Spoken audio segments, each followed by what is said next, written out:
Miguel Palomino, del IPE, ha tenido la gentileza de venir a explicarnos. Él es un excelente economista y explica, como se dice en el argot popular, muy chévere, todo lo que es el tema económico para que lo podamos entender, porque es importante saber cómo va nuestra economía en este momento, porque ha sido el puntal de nuestro crecimiento, ¿no? Miguel, ¿cómo está usted? Gracias. No, gracias por la invitación, un gusto siempre. A ver, el presidente Humala anunció 7 medidas para incrementar las inversiones. Primera pregunta, ¿por qué anunció estas 7 medidas? ¿Cómo estábamos? Yo creo que hay dos motivaciones principales para hacer este tipo de anuncios. La primera y probablemente la más importante es que había habido en los meses anteriores cierto desencuentro con los inversionistas, con los empresarios. Había habido una clara caída de confianza que se mide en las encuestas del Banco Central y en otras, porque había preocupación respecto a si el gobierno mantenía o no la dirección de la política económica y si el rol de la inversión privada como motor de crecimiento y que ha sido tan exitoso en los últimos años se iba a mantener o si había, digamos, alguna posibilidad de que se fuera más bien a incrementar la intervención del Estado en la economía y una serie de otras medidas que, digamos, en el pasado no han resultado favorables ni para el Perú ni para las empresas. Entonces, eso era una preocupación. Ahora, lo cierto es, ¿estaban estancadas las inversiones antes de este paquete? No, las inversiones no están estancadas, pero su ritmo de crecimiento era bajo. Acabamos de ver las cifras de crecimiento de la inversión privada en el primer trimestre de este año y es la más baja desde la crisis mundial del año 2009. Entonces, que sea la inversión más baja en bastante tiempo es una indicación, perdón, no es la inversión más baja, es el crecimiento más bajo. Así es. Entonces, están creciendo las inversiones, crecieron más de 7%, que no es una cifra mala, pero no es tampoco una cifra que uno dijera, con esto ya estamos súper bien y podemos crecer a nuestro potencial. El Perú ha venido teniendo tasa de crecimiento de la inversión privada muy por encima de 10%, incluso del orden hasta de 20% más en momentos. Yo creo que apuntar a más o menos el doble de lo que se tenía sería razonable. Entonces, la preocupación por la disminución del ritmo de inversión privada, algunos otros factores que hablaremos luego posiblemente, y factores externos, ¿no? Hay una situación en Europa un poco complicada que dificulta el crecimiento también de nuestras exportaciones, todo eso se aunó y creo que en buena hora el presidente y el Consejo de Ministros creo que cayeron en cuenta de la importancia que tiene fomentar la inversión privada, asegurarse que una serie de obstáculos que existen sean reducidos o eliminados para que se pueda dar en la magnitud en que necesitamos para poder seguir creciendo como podemos crecer, ¿no? Así es. Y esa es la idea de estas medidas, esperemos que funcionen. A eso iba. Hoy el ministro justamente de Economía ha señalado o ha reconocido, que es lo que los titulares de Economía resaltan, que no somos un país que está exento al tema externo y que por eso es importante tener la inversión privada. Ahora, en función a eso, como usted señala, se han dado estas medidas. ¿A usted le parece que estas medidas son buenas, van a funcionar, antes de ir una por una? Ok, yo creo que la direccionalidad de las medidas, lo que buscan hacer, está muy bien. Me parece que además estas medidas se complementan de manera muy importante, quizás tan importante como las medidas mismas, simplemente con el tipo de discurso que esté dando el gobierno en general, en particular el presidente Humala. Y creo que las últimas declaraciones que ha hecho el presidente han sido muy acertadas, han ido en la dirección correcta, han atacado las dudas correctas y apuntan en la dirección correcta. Yo creo que usted si esto se mantiene consistentemente sería bueno. Justamente, quería que le explique por favor a la gente, porque vemos muchas declaraciones, por ejemplo el presidente de la CONFIEP, gremios empresariales, que ahora salen a decir, ya, estamos tranquilos, así como criticamos en su momento lo que pasó con Repsol, que fue el momento de quiebre, ahora vamos para adelante. Entonces mucha gente dice, los empresarios salen a hablar por ellos porque les conviene, y no tienen una visión de país. ¿Por qué es importante que haya este acuerdo en este punto? Bueno, hay una cosa muy clara antes de entrar en los detalles de las medidas y por qué estas medidas, ¿no? El primer punto es que los países crecen con inversiones, con buenas inversiones, por supuesto, pero necesitas invertir para crecer. Si quieres crecer mucho, tienes que invertir mucho. Esto es aritmética, no hay otra forma de verlo. No tiene nada que ver con ideologías, con que yo creo o no creo en qué tipo de economía. Si tú quieres crecer mucho, tienes que invertir mucho e invertir bien además, ¿no? Si tú no estás invirtiendo o tu inversión no está creciendo a tasas altas, tu economía no va a crecer a tasas altas. Punto, no hay nada que discutir en eso. Entonces uno necesita un ambiente de inversiones favorables para que la inversión crezca a las tasas que queremos y que podemos crecer. Entonces, inversión lleva crecimiento y el crecimiento es lo que nos lleva a la reducción de la pobreza y a la mejora en la calidad de vida de la población y a la inclusión e incluso al dinero para que haya los programas sociales para lograr todo esto.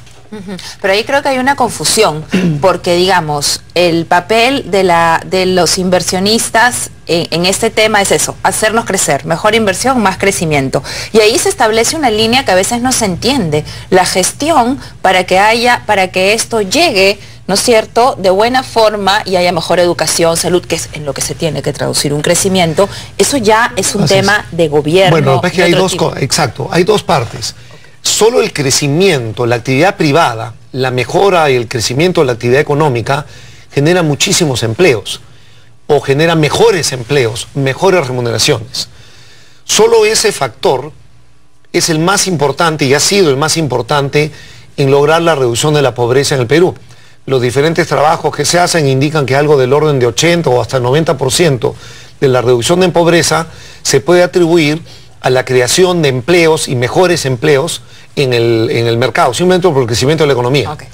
El resto, el otro 20%, es lo que se debe más bien a programas sociales, a esfuerzos específicos dirigidos a reducir la pobreza. Pero el grueso de la disminución ha venido siendo, y va a seguir siendo por un tiempo todavía por lo menos, lo que se genera con el crecimiento económico. Y ojo, una cosa que faltó quizás decir es, para invertir hay que tener confianza.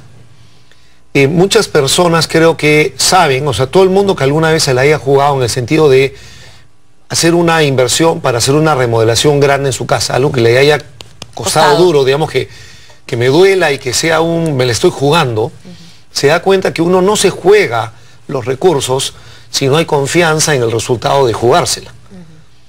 Entonces hay que crear confianza para que haya inversión. No es que los inversionistas o los empresarios sean pues unas niñas delicadas a las que si algo no les gusta se molestan y hay que engreírlas. No, hay que crear condiciones para que valga la pena invertir. Uno invierte porque tiene esperanza, confianza de que la inversión va a rendir frutos, ¿no? Ahora, y eso es lo que hay que crear. La inversión privada es todo. Aquí, por ejemplo, Juan Briones, un amigo del Twitter que nos sigue, me pide que le pregunte cuál es la proporción de inversión privada e inversión pública ideal. Bueno, no hay tal cosa de proporción ideal, porque depende de muchísimos factores y en diferentes periodos y en un año puede ser diferente en otra. Pero en términos generales, la inversión privada es bastante mayor que la inversión pública. En el Perú aproximadamente la proporción es 3:1. O sea, la inversión privada es como el triple de la inversión pública y eso es hoy en día cuando tenemos el nivel de inversión pública más alto que ha habido, ¿no? Tradicionalmente, con los niveles de inversión pública tan bajos que teníamos, la cifra sería más como 5:1 típicamente, ¿no? Pero hoy día 3:1, que parece una cosa razonable cuando uno mira el tamaño de la economía y lo demás, ¿no? Ahora vamos a las medidas, que también me están pidiendo que las explique. La primera, una de las más sencillas de explicar, creo que es este equipo de ejecutivos que va a hacer seguimiento a los proyectos de inversión. Ahí yo le quería preguntar si le parece... y dice que va a ser el ministro un equipo autónomo, ¿no? Y que va a hacer una reingeniería de los procesos del Estado para que todo se acelere y fluya. ¿Usted tiene fe en esto? ¿Esto puede funcionar? No, de poder puede funcionar. Y además recuerdo que funcionar no es una medida única. No es que o funcionó o no funcionó. Ajá.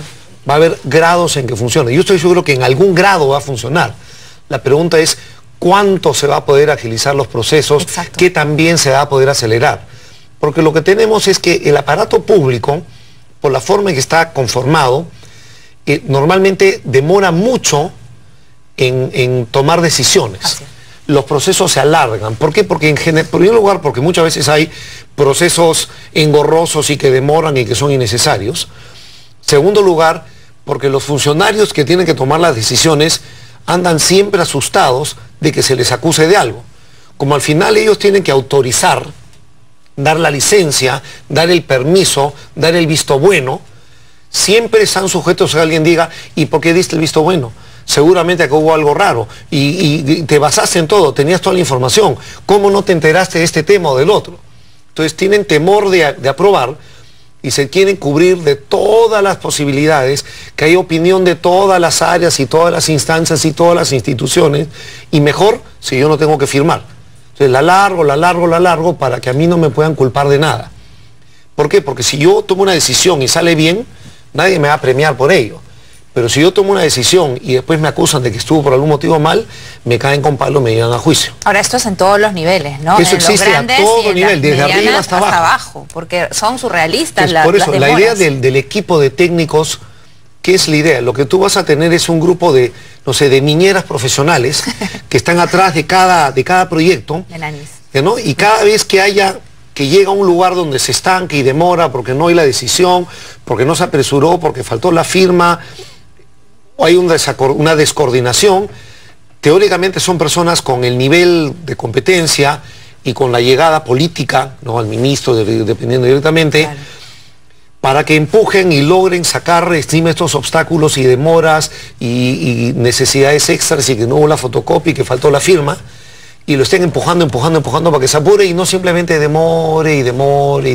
Claro, en ese nivel se necesita gente con esa llegada, ¿no? Porque cuando son los proyectos enormes de inversión, ahí tiene que haber gente que tenga llegada y pueda tener una visión de eso. Y además están focalizándose en algunos proyectos grandes. Lo ideal, por supuesto, sería que todos los proyectos del Perú, grandes o chicos, funcionaran ágilmente y bien, y con personal competente y capacitado, y etcétera, etcétera.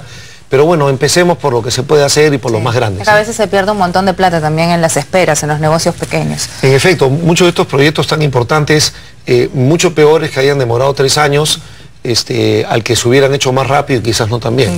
Ahora, el otro tema es la facilidad para la expropiación de inmuebles y terrenos para obras de infraestructura. Eso que puede sonar muy mal, a algunas personas con las que yo he conversado les sonaba, pésimo, le daba miedo. Claro, me van a sacar de mi sitio, de mi casa. En realidad, es una buena idea, aunque es verdad que necesitamos confiar de alguna manera en el gobierno para esto, ¿no? ¿Cuál es la figura?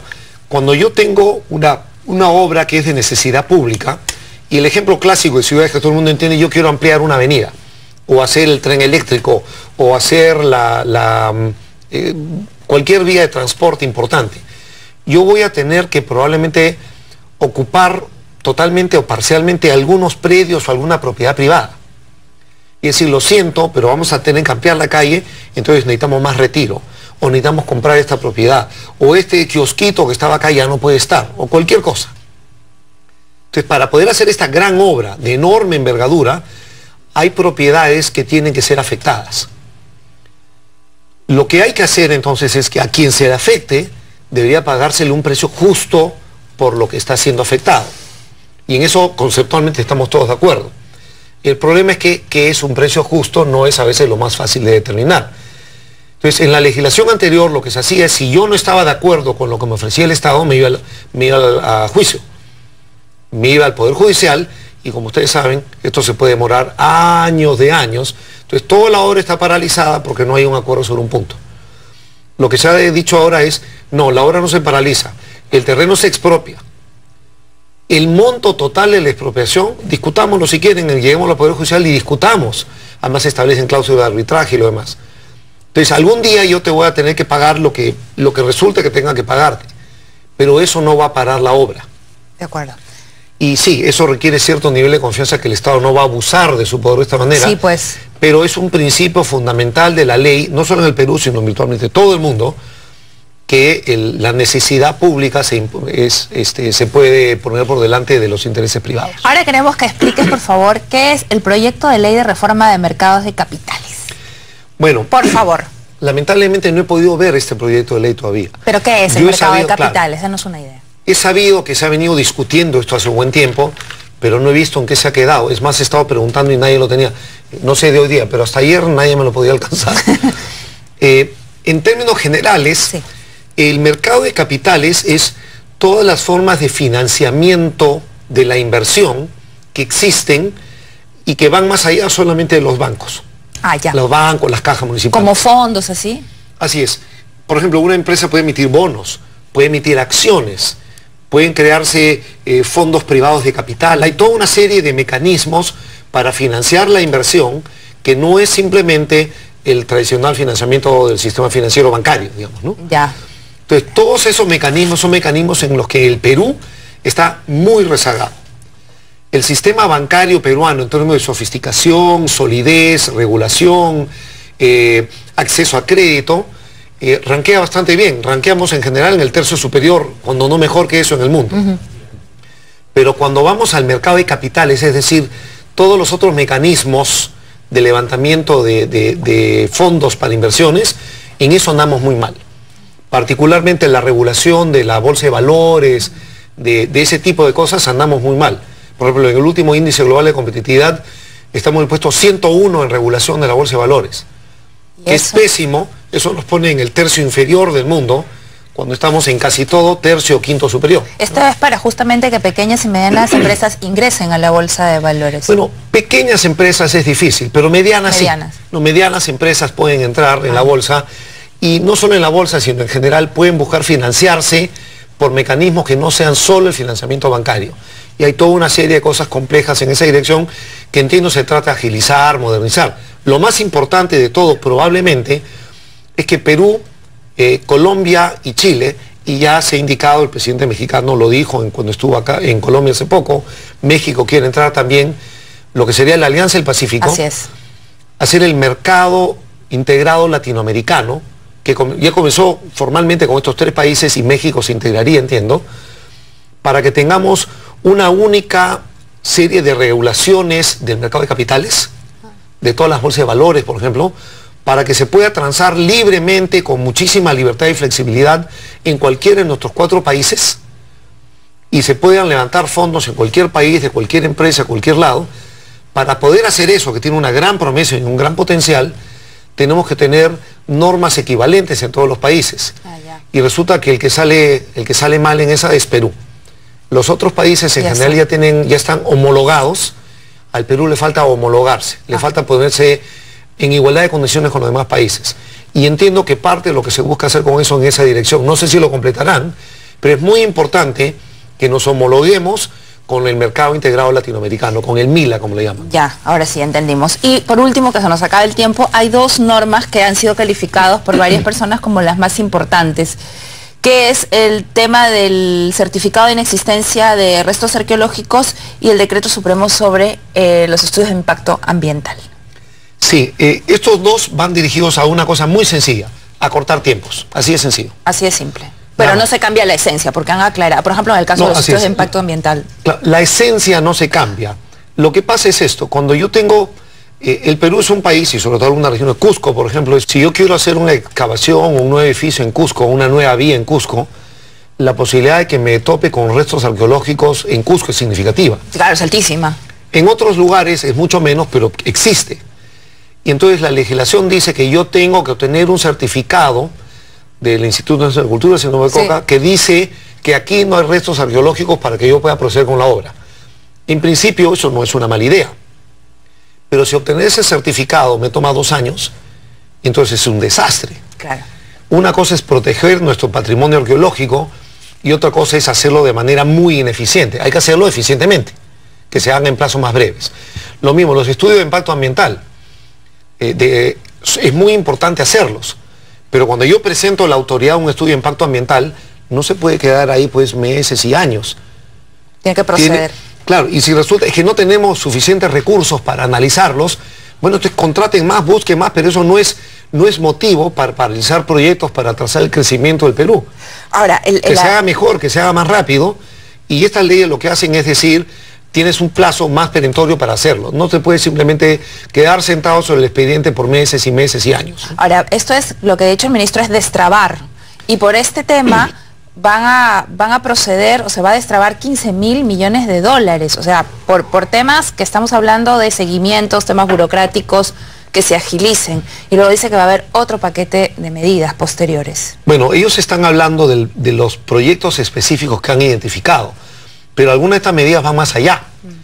Porque, digamos, el equipo de niñeras que va a seguir a los proyectos para que no se metan en problemas, digamos, Ahí creo que han estimado pues la idea de los 15.000 millones. Y si es un poco más, un poco menos, no importa, son miles de millones, ¿no? Sí, es verdad, tienen identificados. Claro. Sí. Pero si este tema de los restos arqueológicos y los estudios de impacto ambiental es general, entonces eso va a destrabar no solo estos proyectos, sino todos los proyectos que hubieran, todo este proyecto en minería, en hidrocarburos, cosas forestales, muchos de energía eléctrica, tienen que hacer estudio de impacto ambiental. Va mucho más si allá. Si eso se acelera, entonces se puede acelerar mucho más que 15.000 millones. Y entonces la pregunta final, porque nos queda poquito tiempo ya, es, estas medidas y en este mismo sentido las que vengan, ¿nos van a ayudar a volver a crecer y a superar este bache que hemos tenido? Yo creo que sí. Obviamente el Perú no es una isla y si al mundo le va muy mal, nos va a afectar en algo. Parte de lo que pasó el primer trimestre fue eso. Pero yo no creo, o sea, primero, no le fue tan mal al mundo, digamos, no le fue tan bien. Y el resto del año no creo que sea un gran año para el mundo, pero no va a ser peor. Yo creo que incluso hay más chance de que se mejore en algo, esa es la expectativa. Entonces, yo calculo que el mundo, con un poco de suerte, no debería seguir siendo un obstáculo grande. Depende más ya entonces de factores internos. Y en los factores internos, el más grande de todo es la confianza y la inversión. Es la confianza en la inversión. Y todas estas medidas van orientadas en esa dirección. Ojalá les funcionen, ojalá sean tan exitosas como están buscando que sean. Pero aunque lo sean solo parcialmente, ya son un paso adelante. Y tan importante como estas medidas es el mensaje y la consistencia en el mensaje del gobierno de qué política económica va a seguir y que se confíe en que sea la inversión privada el mecanismo principal de crecimiento, como lo ha sido en la última década en que Perú ha sido uno de los países que más ha crecido del mundo y cuando Perú ha crecido más que en toda su historia antes, ¿no? Bien, Miguel, gracias por habernos explicado. Lo vamos a volver a invitar, lo vamos a tener aquí de invitado fijo para que nos explique todos estos temas. Vámonos a una pausa y volvemos.